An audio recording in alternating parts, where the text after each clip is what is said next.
Okay, so we're going to do a little demonstration here on how to add a handle to your pots or to your cups. This is already nice leather hard. As you can see, the shape doesn't distort in my hand, so it's going to be pretty easy to work with. I already did a pulled handle over here. I tend to always suggest that you pull longer than you're going to really want. It's always easier to cut some clay off, and it'll make life so that you don't have to, and also you can pull multiple handles, by the way, that works well. Having a fork is pretty handy. If you don't, if you have a serrated rib, that's even easier. The serrated rib is the rib with all the edges on it, so I have the serrated, so I'm going to use my serrated rib. Some water with sponge and chamois cloth over here, a tool to kind of smooth out the area after you attach the handle, and then of course a nice slip or slurry with a good consistency. Okay, so I have all that set up here. I've already trimmed the bottom of my piece, so I don't have to worry about the bottom. Having some newspaper down is also pretty nice, or a smart decision if you're working with really wet clay. My handle is pretty firm. This is pretty dry, so it's not too wet, and it should take form. So I'm not at this time, but if you're doing it for the first time, I would recommend having a piece of newspaper down and make it just that much easier for you.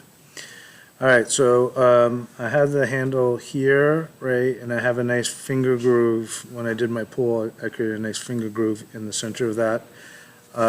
You should definitely watch the video on handles before you're watching this video, so that you know exactly how to make the handles first.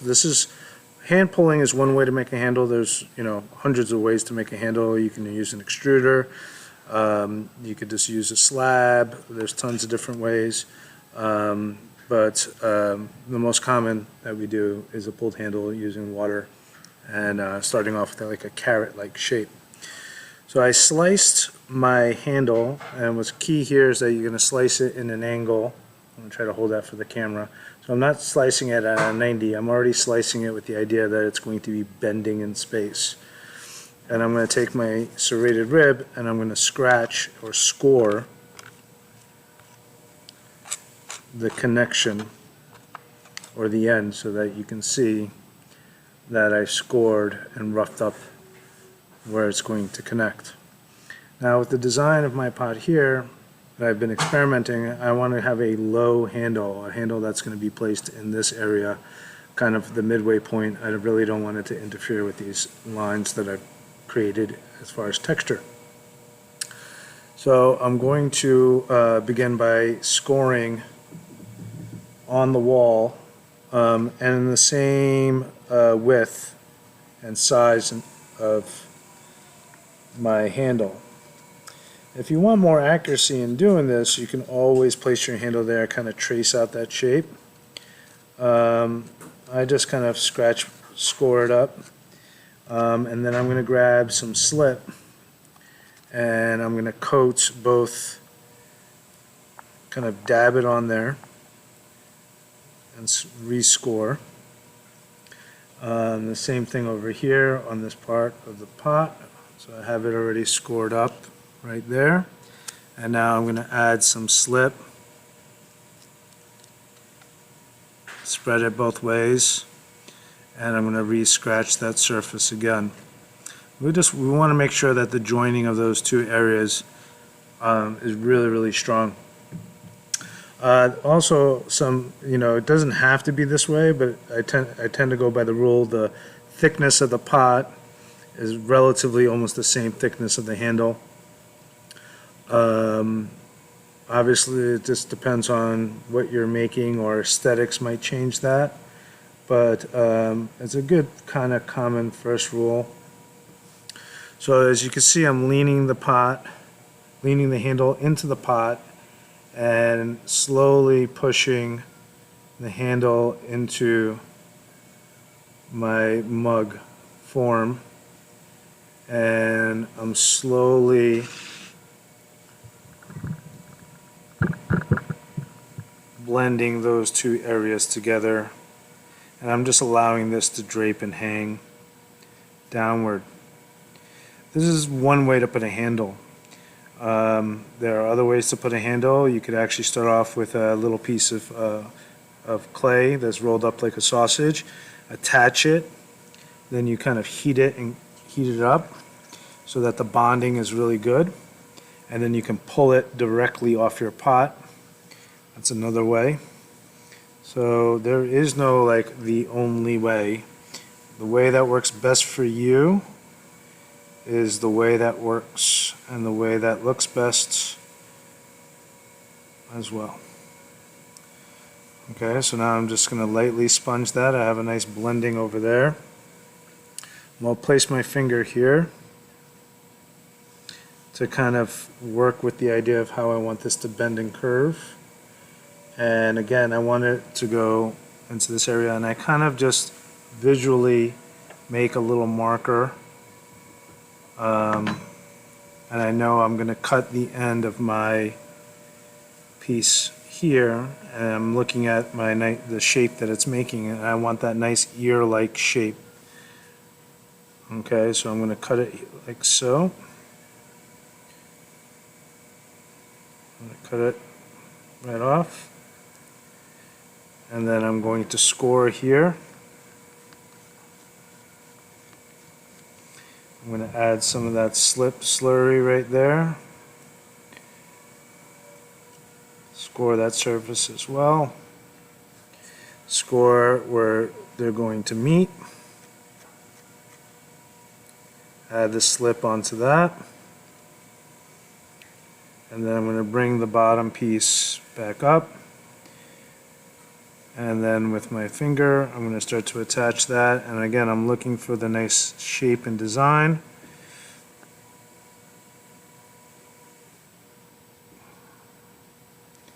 And some people will press into a design, so this is a good spot for a stamp. You can put a stamp on the bottom, things of that nature.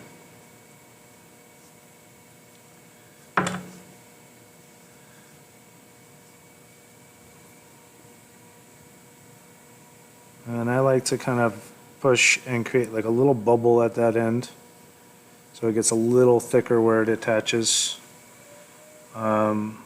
And now I can flip it over. And then the final part to really deal with is I'm going to come over with a chamois cloth.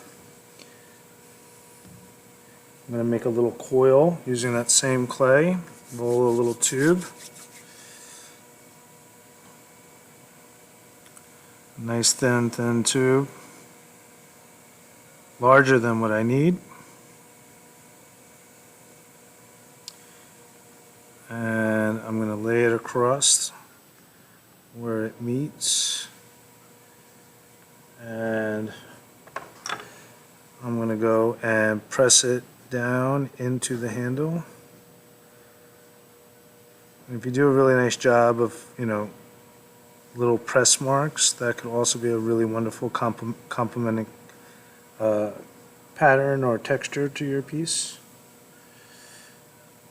So even the attachment could become a decorative element. And then I just cut the excess off. I cut the excess off here. And then we'll place one on the bottom half. And again, just rolling a nice little tube. Nice little coil, just a baby coil. And we'll lay that right in here, mimicking the same approach.